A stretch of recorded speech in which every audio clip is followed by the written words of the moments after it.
RL Location Automobile. Pour toutes vos locations de voitures et utilitaires en Guadeloupe, faites appel à RL Location Automobile.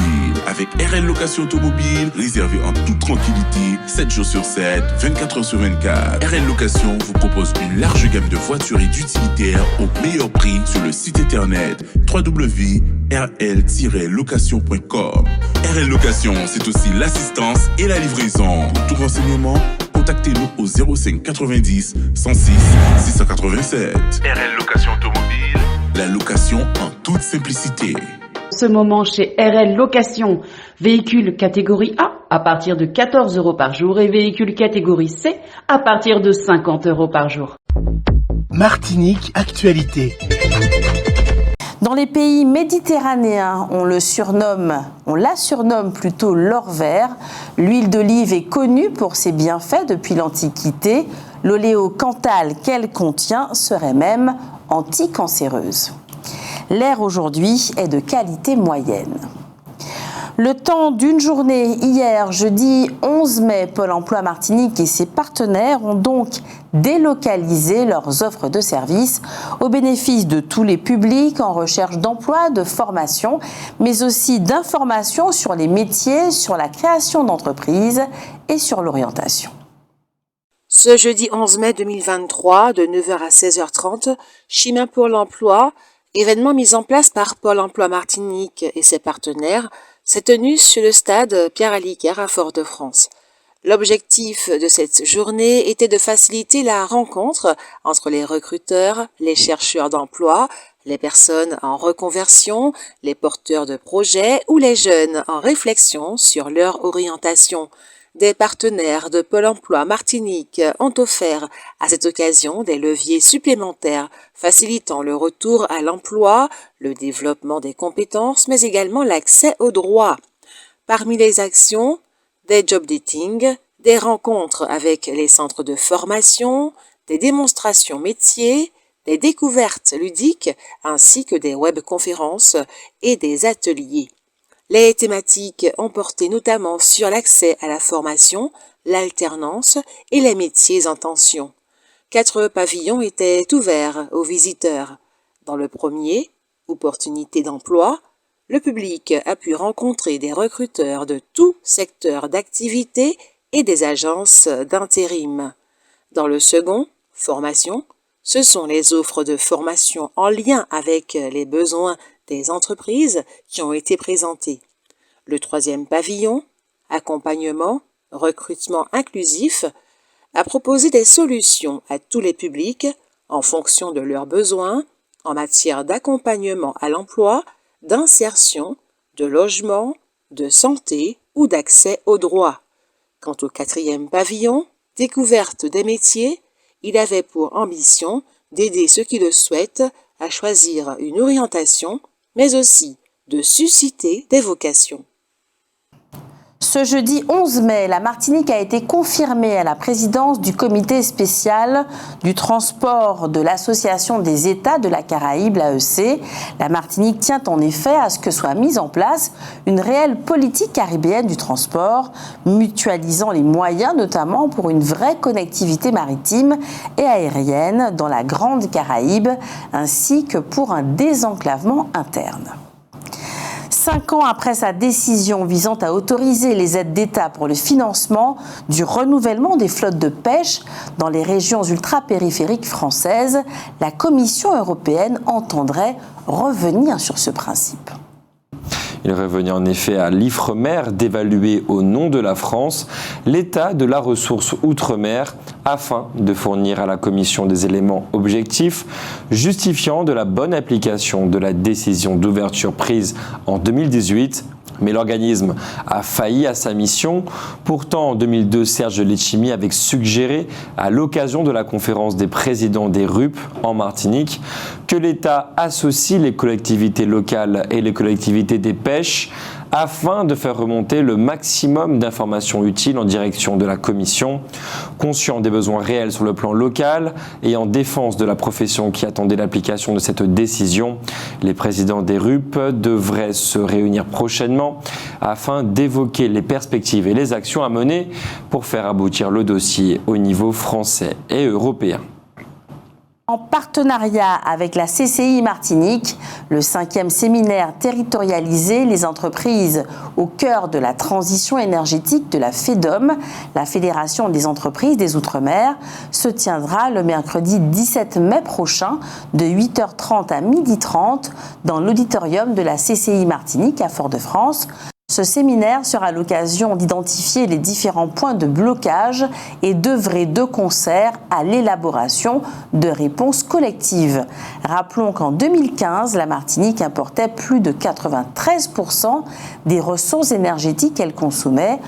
En 2021, les énergies renouvelables représentaient près de 25% du mix énergétique contre 6,5% en 2017.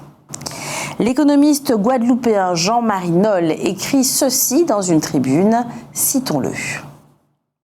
L'inflation ne cesse de galoper dans quasiment tous les pays et les prix de certains produits flambent plus que d'autres. Comment expliquer ces hausses? Sont-elles toujours justifiées, surtout aux Antilles? En France, les problèmes de dette et déficit, la stagnation des salaires, l'inflation record, les restrictions de crédit, la chute de la consommation des ménages viennent aujourd'hui considérablement redistribuer les cartes de notre société de consommation en Guadeloupe et en Martinique. Et plus inquiétant, nos élus locaux n'ont aucune prise sur les politiques contracycliques de lutte contre le ralentissement économique et notamment n'ont plus aucun moyen financier d'action autre que celui du relèvement des impôts locaux ou encore pire, de la baisse sensible des investissements publics. L'on peut relever que déjà les Français sentent que les difficultés financières menacent de s'aggraver et donc épargnent à mort. La collecte cumulée du livret A depuis janvier s'élève ainsi à près de 20 milliards d'euros, un record pour le premier trimestre d'une année calendaire qui n'avait pas été battue depuis 2009. Une épargne de précaution indispensable par la crise qui couve sous les cendres et déjà la flambée des prix alimentaires représente un véritable défi pour les foyers les plus modestes qui se trouvent contraints d'adopter des mesures draconiennes pour s'en sortir. Selon une enquête récente menée par l'IFOP sur l'inflation, jusqu'à 42% des Français les plus vulnérables vont jusqu'à sauter des repas pour pouvoir faire face à ces hausses de prix.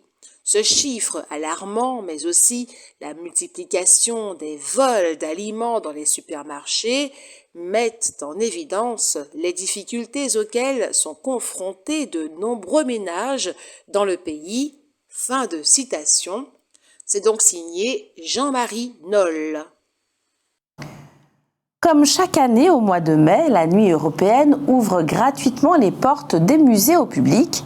Rendez-vous est donné ce samedi 13 mai, demain donc à la tombée de la nuit. Quasiment tous les musées ont prévu des animations ce soir, là, à partir de 19h. Le musée Franck Perret de Saint-Pierre sera ouvert de 18h à 21h. Ses visiteurs profiteront du lancement des nouveaux parcours audio-guidés. Notez que dès 17h, les musiciens de la gendarmerie proposeront un concert sur le parvis. Un concert en relation avec l'exposition temporaire Servir et périr qui commémore la disparition de 22 gendarmes lors des éruptions de 1902. Une liste de médicaments essentiels qui n'a pas encore été rendue publique vient d'être mise en place. Elle s'inscrit dans un plan gouvernemental destiné à éviter de futures pénuries de médicaments. Amoxicilline, paracétamol, anti-inflammatoire, insuline, le ministre de la Santé François Braun a annoncé ce mercredi 10 mai qu'une première liste de médicaments essentiels vient d'être bouclée. Elle n'a pas encore été rendue publique et s'inscrit dans un plus vaste plan gouvernemental destiné à éviter de futures pénuries de médicaments, alors que les tensions sur les stocks de plusieurs médicaments, comme par exemple l'amoxicilline ou le paracétamol, se multiplient en France depuis plusieurs mois. François Braun et Roland Lescure, ministre de l'Industrie, avaient annoncé début février la mise en place d'une telle liste de médicaments dits essentiels ou critiques. Ils sont considérés comme stratégiques pour la santé des citoyens, selon les recommandations des autorités scientifiques. D'autres pays européens connaissent également des ruptures de stock ces derniers mois. François Braun a ainsi réclamé une politique européenne pour répondre à ces pénuries. Le ministre de la Santé affirme avoir travaillé avec ses homologues des 27 pays membres de l'Union européenne sur ce dossier et en particulier sur la nécessité d'une plus grande transparence de la part des laboratoires pharmaceutiques sur leur production. Le Madin Gospel Festival est programmé du 12 au 14 mai sur 3 sites. Ce soir, vendredi 12 mai, c'est au Grand Carbet du parc Aimé-Césaire qu'aura lieu le concert d'ouverture avec le rappeur Be Right. Samedi, le 13 mai, le spectacle se tiendra sur la Savane de 17h à 22h et dimanche 14 mai, ce sera de 16h à 19h au centre Antioche à Ducos. Au François sera lancée ce week-end la 2e édition du festival Mes Poésies de l'association Balissaï sous le titre Maintenir la poésie, avec pour invité d'honneur Roger Parsemin. Cette année, d'autres communes en seront partie prenante, avec notamment des résidences artistiques, poétiques au Lorrain, au Prêcheur, au François, au Gros-Morne et au Saint-Esprit. Des poètes s'exprimeront également à bord de véhicules sonorisés ambulants dans 3 communes, le Saint-Esprit, Ducos et le François. Tout comme son ex-homologue et ami Donald Trump, Jair Bolsonaro a maille à partir avec la justice de son pays. La semaine dernière, la police fédérale brésilienne a rendu public le contenu de plusieurs messages échangés par des alliés de l'ancien président Jair Bolsonaro. Ces messages datent du 15 décembre 2022, soit 3 semaines avant la prise d'assaut du palais présidentiel, du Congrès et du tribunal suprême fédéral à Brasilia. Ils révèlent clairement la préparation d'un coup d'État. Un des auteurs des messages y suggère notamment de maintenir la pression sur l'armée jusqu'à ce que la force l'emporte sur les urnes. Parmi les actions planifiées, la mise sous les verrous du président du tribunal suprême fédéral, Alexandre de Moraes, et la mise en œuvre d'un stratagème aux fins d'annuler les résultats des élections et de maintenir Bolsonaro au pouvoir. 2 des personnes impliquées ont d'ores et déjà été arrêtées et les investigations se poursuivent à ce sujet.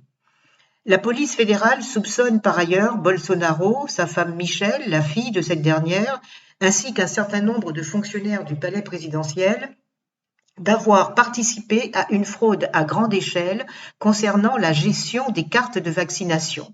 Selon le président du tribunal suprême fédéral, il est en effet possible que de fausses données aient été introduites dans les systèmes de sécurité sociale du pays, de façon à permettre à l'ex-président et à d'autres personnes d'obtenir certains avantages. Dans le cadre de cette affaire, certains individus ont été arrêtés et le domicile de l'ancien président à Brasilia a été perquisitionné. Demain, samedi 13 mai, de 8h30 à 13h30, une grande braderie solidaire est organisée par la Croix-Rouge au centre culturel de Rivière-Salée. On y trouvera des vêtements, des chaussures, des articles de bazar, neufs et bradés. À la Poste, suite au mouvement social qui a commencé ce jeudi 11 mai, une rencontre a eu lieu ce vendredi 12 mai. Elle ouvre les négociations et a été acceptée par l'ensemble des partis. Alors que la vente des billets à l'unité pour assister au JO de Paris 2024 vient d'ouvrir, les enquêteurs spécialisés dans la cybercriminalité du ministère de l'Intérieur surveillent les arnaques. Tasses, t-shirts, peluches officielles, des milliers de produits dérivés estampillés Paris 2024 sont déjà disponibles sur les sites bien connus du marché de l'occasion. Il est toutefois plus compliqué de trouver des billets pour assister aux différentes épreuves sportives des Jeux Olympiques, les JO 2024. L'explication est simple, cette revente est totalement illégale. Pour autant, 44 sites ainsi que 26 publications de revente sur les réseaux sociaux ont été repérés par les gendarmes du commandement de la gendarmerie dans le cyberespace qui a enquêté pendant plusieurs mois sur le sujet. Un travail minutieux réalisé par 200 gendarmes et qui a permis la fermeture de 17 de ces 44 sites, dont la grande majorité est hébergée à l'étranger.